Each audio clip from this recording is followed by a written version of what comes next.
Hello everyone, আশা করি সবাই ভালোই আছেন। আগে আমরা দুইটা ক্লাস করছি, একটা হলো নাম্বার এবং পার্সন নিয়ে। দুইটা ক্লাস শেষ, এবার আমরা মূলত নাম্বার এবং পার্সনটা কেন শিখলাম, দিস ইজ দ্য কোশ্চেন।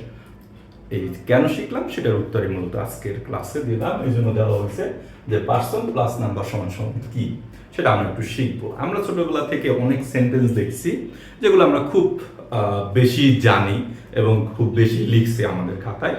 তো সেগুলো কেন হইলো, কিভাবে হইলো, ওই কোশ্চেন আসলে আমাদের আসে নাই, সামনে পাইছি মুখস্থ করে দিয়ে দিচ্ছি, এরকম একটা ব্যাপার স্যাপার।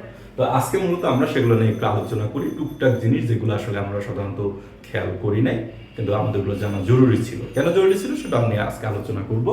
দেখা যাক, আমরা ছোটবেলায় যে লাইনগুলো শিখছি, সব থেকে কমন একটা লাইন শিখছি, I go to school, I go to school. আর আরেকটা লাইন শিখছি যে she goes to school, I go to school, she goes to school. আবার এখানে দেওয়া আছে দে গো টু স্কুল। আবার আমরাই আবার লিখছি ইউ প্লে ক্রিকেট। আবার লিখছি যে রানা প্লেস ক্রিকেট। তাহলে এই যে লাইনগুলো আমরা শিখছি, এগুলো আসলে কোনোটাই ভুল না, সবগুলোই সঠিক। বাট আমরা যে জিনিসটা মিস করে গেছি সেটা হলো যে আই গো, শির সাথে আবার কিন্তু গোস লিখছি। এটা কেন লিখছি, দিস ইজ দ্য কোশ্চেন। যে আই এর সাথে গো, শির সাথে গোস, দের সাথে আবার কিছু যোগ করে নাই। আই এর সাথে যেহেতু করে নাই, দের সাথে করে নাই। ইউ এর সাথে কিছু যোগ করে নাই, আবার প্লের সাথে এসে আবার এসটা যোগ করছে। এখন কথা হলো এইটা কেন হচ্ছে। তো এটা আমরা কখনো অনেকেই খুঁজছি, অনেকেই টুকটাক জানি, আবার অনেকেই জানি না। তো সেটার ক্ষেত্রে আমি যদি বলি, আমরা যে এই এতদিন শিখলাম পার্সন এবং নাম্বার, সেটা কেন শিখছি, সেটা এই দুইটারই মূলত একটা প্রভাব এটার উপর রয়েছে। আমরা যদি প্রেজেন্ট ইনডিফিনিট টেন্স করি, প্রেজেন্ট ইনডিফিনিট টেন্স যখনই আমরা করব, সেই প্রেজেন্ট ইনডিফিনিট টেন্সে একটা জিনিস মাস্ট, সেটা পালন করতে হবে, এবং সেটা হলো থ্রাইস এস। অর্থাৎ 3s বলতে কি বোঝায়? 3 মানে হলো সাবজেক্টটা থার্ড পারসন কিনা, থার্ড পারসন কিনা একটা প্রশ্ন। আর এস ফর সাবজেক্টটা সিঙ্গুলার কিনা। তাহলে আমরা নাম্বার যেহেতু জানি ফার্স্ট, সেকেন্ড, থার্ড, আর নাম্বারও জানি সিঙ্গুলার, প্লুরাল। তাহলে প্রেজেন্ট ইনডিফিনিট টেন্সে সাবজেক্টটা যদি থার্ড পারসন সিঙ্গুলার হয়, তাহলে ভার্বের সাথে এস বাই এসটা যোগ করতে হবে, এটা বাধ্যতামূলক করতেই হবে। যদি না করেন তাহলে আপনার সেন্টেন্সটা হবে না। তো সেক্ষেত্রে আমরা যদি একটু আসি, আই এর নিচে থ্রাইসটা অ্যাপ্লাই করি, আই হলো ফার্স্ট পারসন, তাহলে আমার দরকার থার্ড পারসন, কিন্তু এখানে আছে ফার্স্ট পারসন, দ্যাটস ওয়াই ভুল। এই দুইটার একটা ভুল হয়নি, আর ভার্বের সাথে এস বা ইয়েসটা যোগ হবে না। তো সেক্ষেত্রে শির সাথে যায় শি। তাহলে শির ক্ষেত্রে আমরা যদি একটু দেখি, শি কিন্তু থার্ড পারসন এবং সেটা কি সিঙ্গুলার, কারণ সে দ্বারা তো একজনকে বুঝাইছে। তাহলে এটি শি থার্ড পারসন সিঙ্গুলার, দুইটা অপশন রাইট। দুইটা অপশনে যখন টিক দেওয়া যাবে, মানে থার্ড পারসন এবং সিঙ্গুলার হবে, তার মানে দুইটা রাইট। রাইট হলে তখন ভার্বের শেষে আপনার এস অথবা ইয়েসটা যোগ করতে হবে। যেহেতু সে থার্ড পারসন সিঙ্গুলার, তার সাথে গোর সাথে কি যোগ হইছে, ইয়েস যোগ হইছে। আর যদি পরেরটা যাই, দে গো টু স্কুল। এখন এইখানে যদি একটু দেখি, ফ্রাইসের অ্যাপ্লাইটা করি, দে থার্ড পারসন ঠিক আছে, বাট দে অর্থ তারা, একের অধিক। 3-4 জন মিলে যখন ধরেন আমার বাসায় বেড়াইতে আসলো 4-5 জন মেহমান, আমরা বলতেছি তারা বলছে যে আজকে খিচুড়ি খাবে। তাহলে এই যে তারা যারা আসে, তারা তো আমি সবাইকে মেনশন করছি এবং কয়জনেরও তো আমরা জানি। তাহলে এটা কি একের অধিক? একজনকে তো ধরেন আমার বাসায় একজন লোক আসলো, আমি বলবো না যে তারা ভাত খাইতে চাইছে, তাহলে বলবো কি সে অথবা তিনি ভাত খাইতে চাইছেন। তার মানে তারা কথাটা আমরা একের অধিক এবং গণনাযোগ্য ব্যক্তিদেরই ক্ষেত্রে আমরা বলি। তাহলে দে থার্ড পারসন কিন্তু সিঙ্গুলার, এটা কি প্লুরাল। তাহলে যেহেতু একটা অপশন ভুল, তাহলে এখানে কিছু যোগ করেন। আর এই ক্ষেত্রে ইউ এর ক্ষেত্রে যাই, ইউ প্লে ক্রিকেট। তাহলে ইউ কোন পারসন, সেকেন্ড পারসন, তাহলে প্রথমটাই ভুল, কিছু যোগ হবে না, কিছু যোগ হয়ও নাই।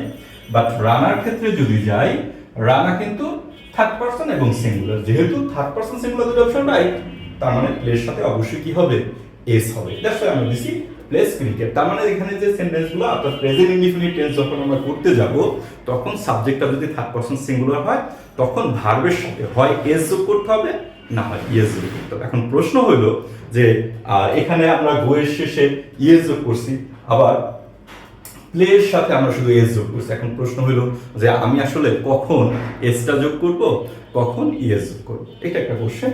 তো সেই ক্ষেত্রে আমি একটু ফাইন্ড আউট করে পাইছি, যদি আমরা শক্স পাই S H O X Z, শক্স S H O H Z, অর্থাৎ আমরা যে ভার্বের সাথে এস বাই এস যোগ করতে যাব ওই ভার্বের শেষের লেটারটা, আবারও বলি শেষের লেটারটা যদি এই 5টা বর্ণের একটাও হয় তখন আমরা ইএস যোগ করব, আর যদি 5টা ব্যতীত অন্য যা কিছুই হবে সেক্ষেত্রে আমরা শুধু এস যোগ করব। তাহলে S H O X Z শক্স, যাকে আমরা বলি শক্স পাইলে আমরা ইএস যোগ করব, শক্স ব্যতীত অন্য যা কিছু পাবো শুধু এস। এখন এই ক্ষেত্রে আমরা যদি একটু দেখি go, she third person singular, that's why go আছে, গো এর শেষের লেটারটা কি ও, ওটা কিন্তু এখানে আছে, যেহেতু আছে এজন্য আমি ইএস যোগ করছি। আবার আমরা প্লের শেষে আমরা কি পাইছি, ওয়াই পাইছি, যেহেতু প্লের শেষে ওয়াই পাইছি, ওয়াই কথাটা কিন্তু এখানে নাই, S H O X Z, এখানে ওয়াই নাই, যেহেতু নাই তাহলে আমি কি যোগ করব, শুধু এস যোগ করব।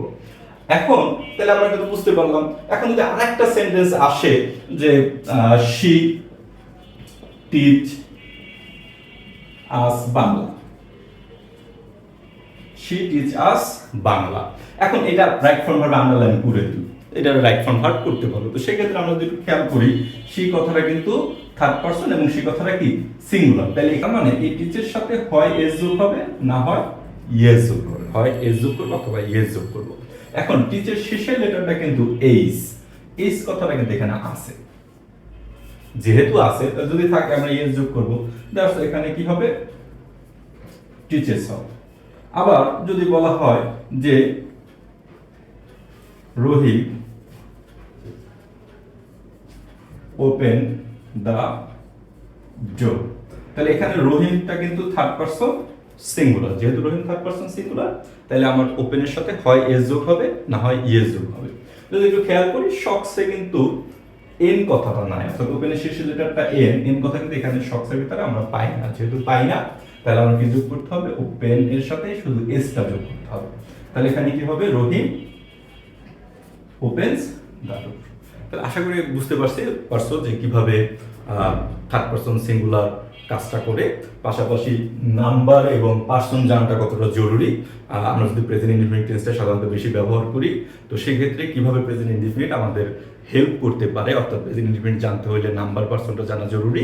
এবং নাম্বার পার্সন কেন জানবো, কারণ ওই যে নাম্বার সাবজেক্টটা যদি থার্ড পারসন সিঙ্গুলার হয় তখন ভার্বের সাথে এস অথবা ইএসটা যোগ করতে হবে, এটা হলো বাধ্যতামূলক। আর যদি ভার্বটার শেষের লেটারটা যদি S H O X Z 5টার একটা কিছু থাকে তাহলে আমরা কি যোগ করব, ইএস যোগ করব, আদারওয়াইজ আমরা শুধু এস যোগ করব। ওকে, আশা করি আজকের ক্লাসটা তোমাদের হেল্প করবে। আজকে আর না, আজকে পর্যন্তই থাক। ধন্যবাদ। আর যদি ক্লাসটা ভালো লাগে তাহলে বন্ধুদের সাথে শেয়ার করবে। আল্লাহ হাফেজ।